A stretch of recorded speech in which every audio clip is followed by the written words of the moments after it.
Hey, welcome into the Stink Truth Podcast. Mark Schlereth alongside Mike Evans. Hey, however you're tuning in, thank you so much for doing it. Make sure, and thank you for making us a part of your day. Please subscribe to the podcast. Mike, how are you, buddy? I'm doing great, and I know how much you love the fact that quarterbacks have been elevated above everybody else on the football team. I love that. Love that because they are so important. I mean, it's such a difficult position to play. Like, hey, this is the one guy we're putting in conflict. If he plays up, throw it deep. If he plays deep, throw it up. Yes, it's just incredibly difficult. Well, then you're going to find this. You're going to love this news. Actually, I make fun of it, but it is incredibly. It really is incredibly difficult. So, according to Tom Pelissero of the NFL Network, there has been talk, and I'll just read directly from his report here. Quote, there's certainly been discussion within the league among certain owners about the idea of a quarterback cap, that at some point you don't want quarterback numbers to go over a certain percentage of your salary cap. To my knowledge, that hasn't really gained traction, in part because so many teams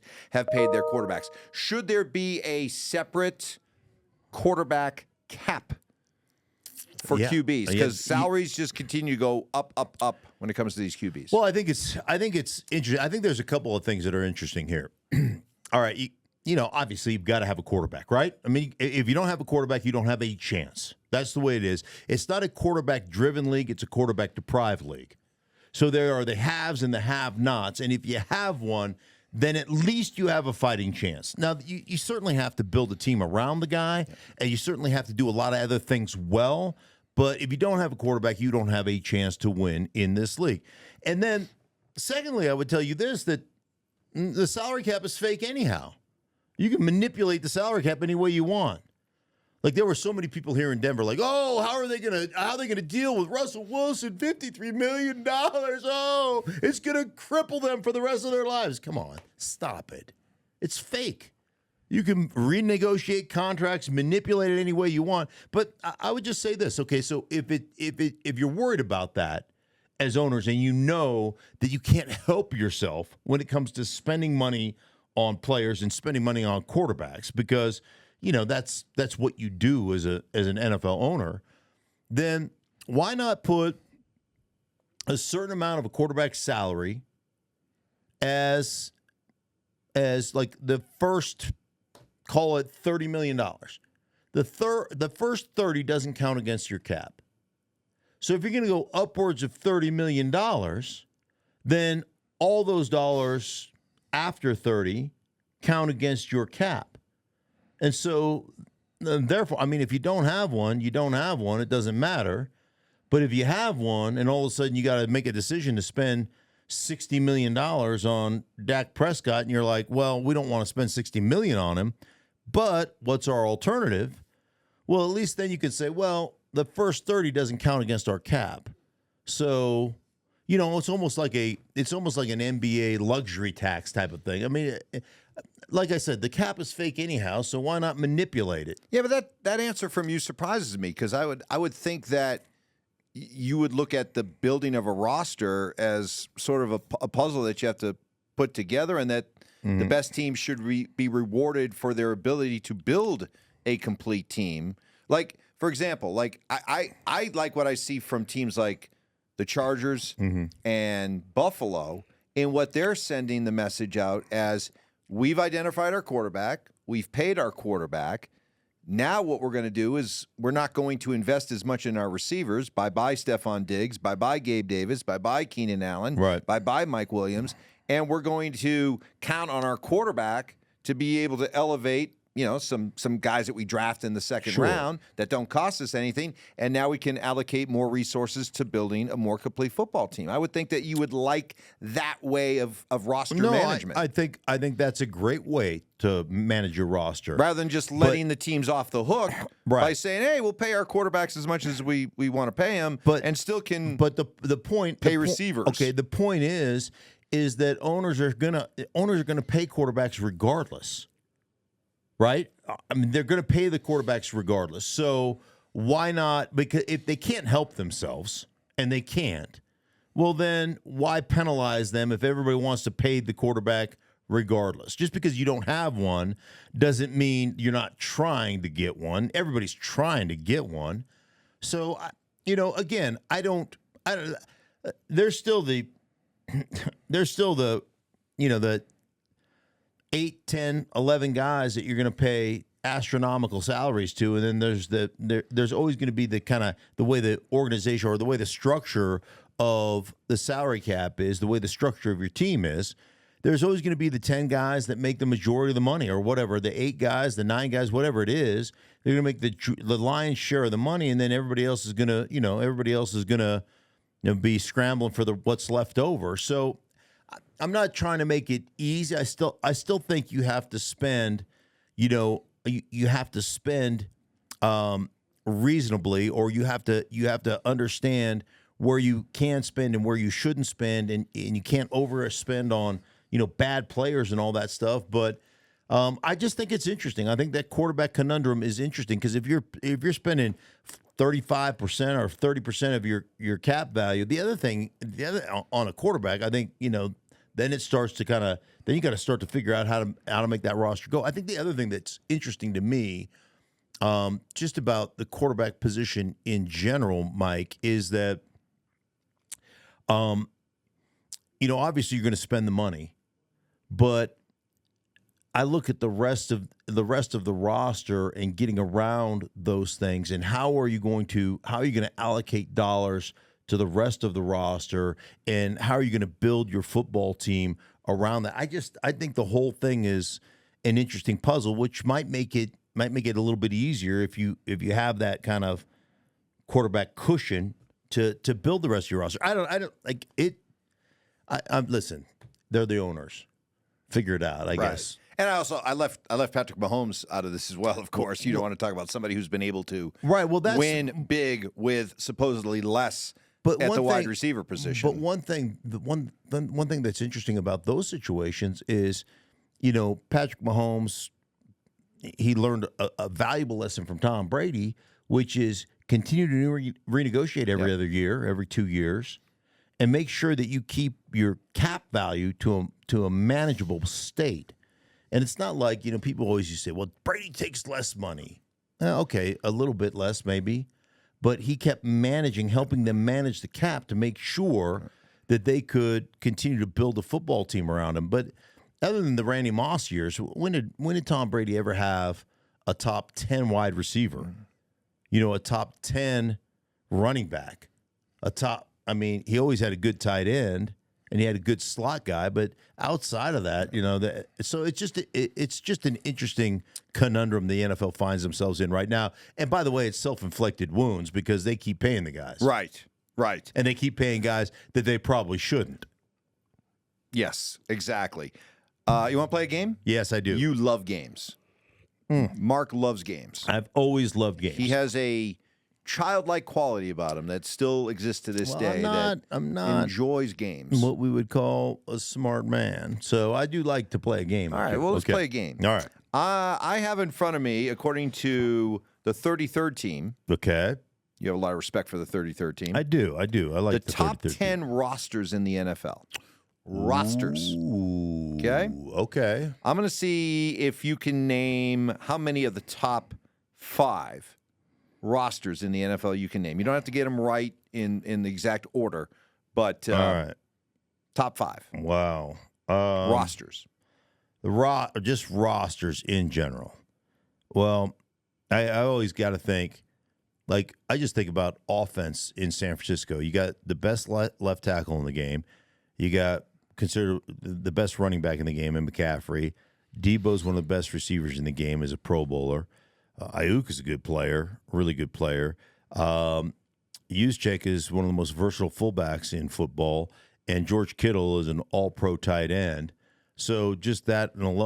It's not like the defensive cupboard is empty either. But you got 5, Fred Warner.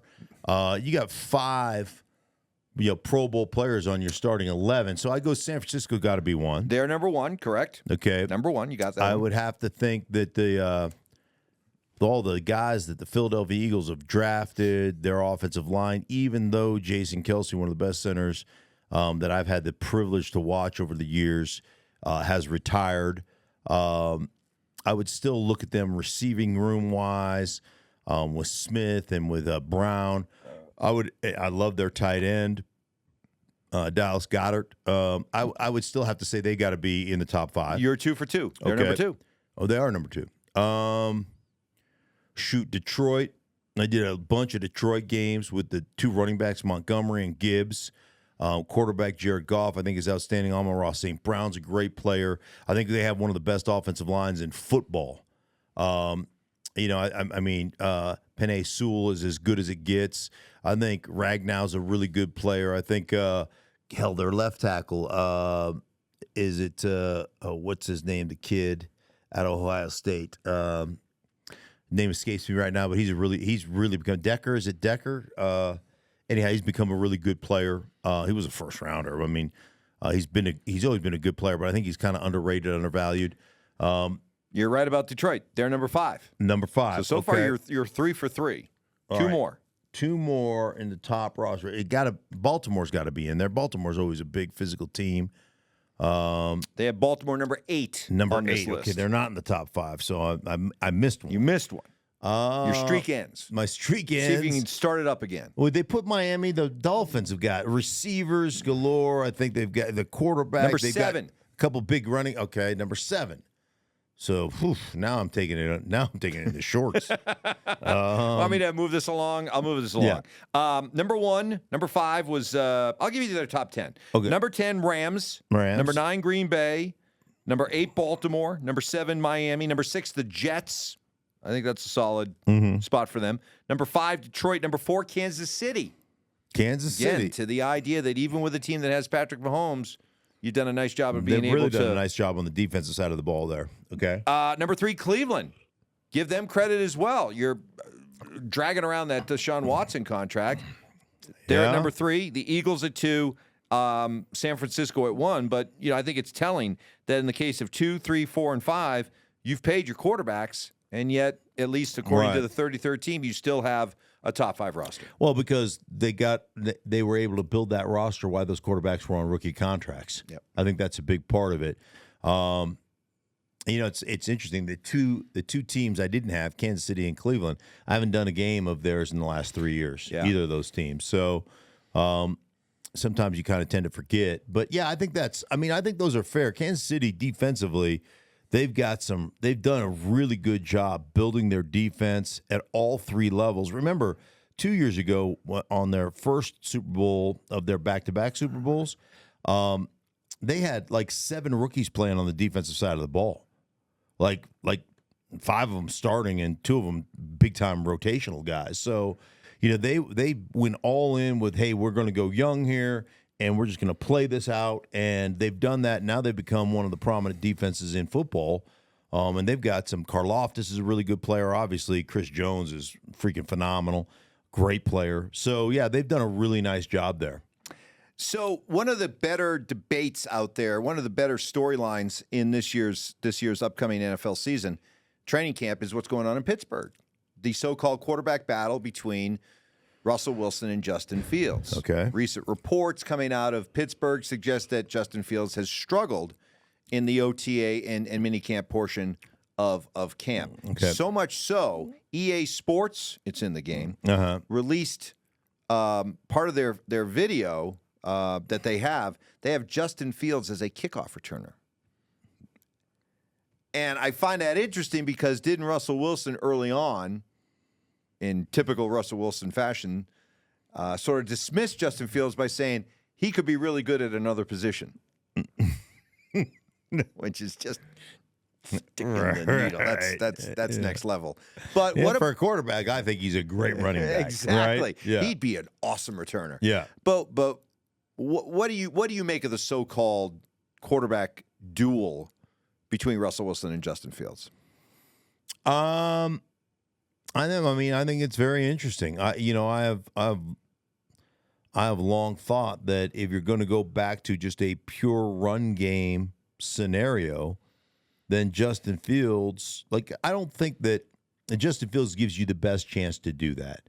I don't think that Russell Wilson wants to be in a situation where, he's asked to carry the ball on design QB runs 8 to 12 times a game, where that is Justin Fields' game.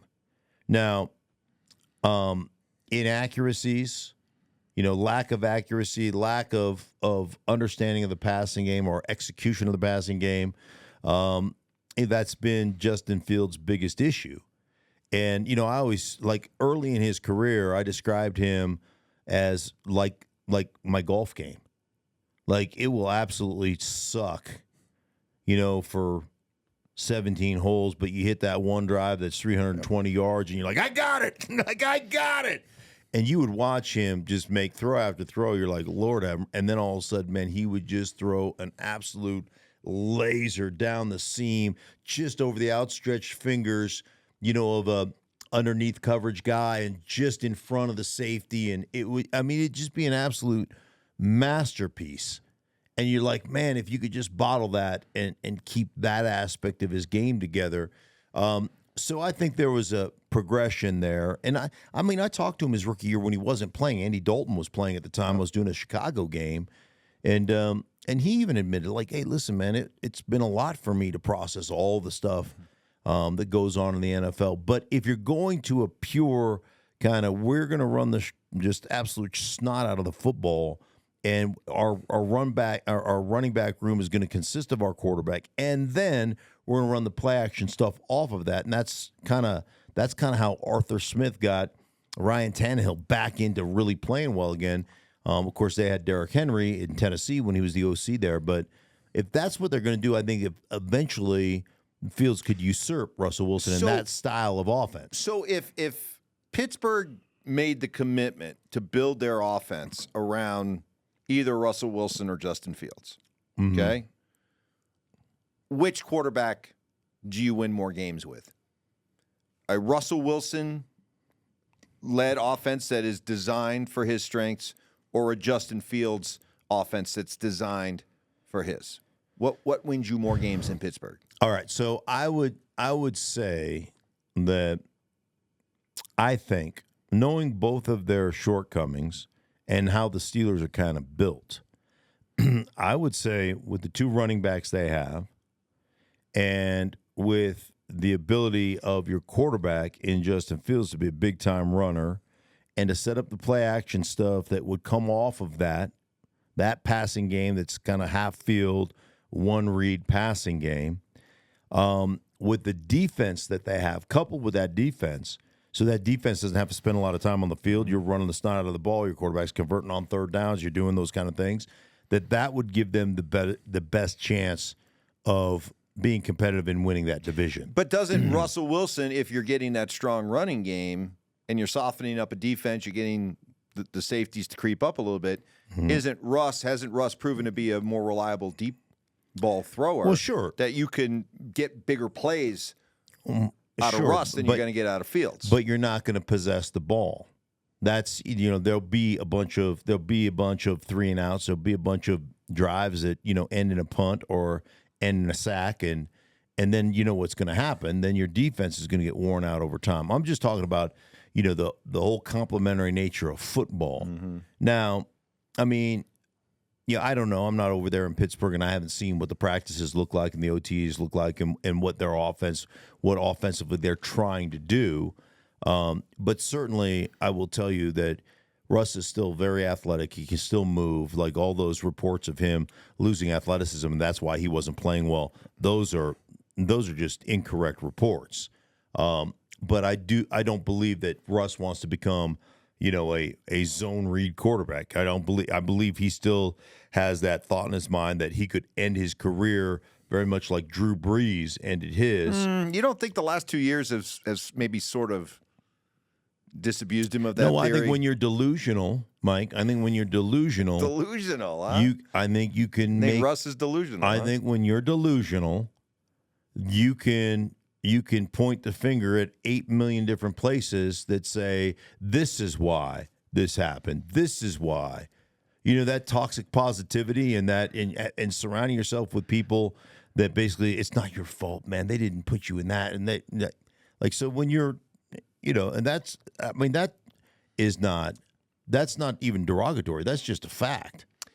So here on the Stinking Truth podcast, we cover all the hard-hitting football topics. Yes, we do. Including, what do you think of 72-year-old Bill Belichick dating a 24-year-old?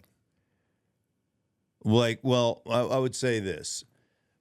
if that's my daughter, Bill Belichick's getting his ass kicked, and she's in hot water with me. Like that, dude, that's creepy. That's gross. That's like, as a guy with a daughter and granddaughters, like I don't know what that age limit is, but you were 48 years old when she was born. She was a baby. You were 48. You put it that way. That's even worse than 72 to 24. Dude, that's just it's creepy. It is creepy. It's creepy. It is creepy. Dude, it's like I got my theme. You remember a theme song? I think it was Styx. Too much time on my hands, right? I got the 12 o'clock news blues. I got dozens of friends and the fun never ends. That is as long as I'm paying. Da, da, da, da, da. So you're saying, is it any wonder I'm not the president? So you're saying Bill has too much time on it. After like 50 years, after like 50 years of coaching, right? This guy is so untethered, not being able to be involved in coaching, that he's just how does that even happen? Lost his mind. How does that even happen? Well, apparently they were on a flight together and they started talking about a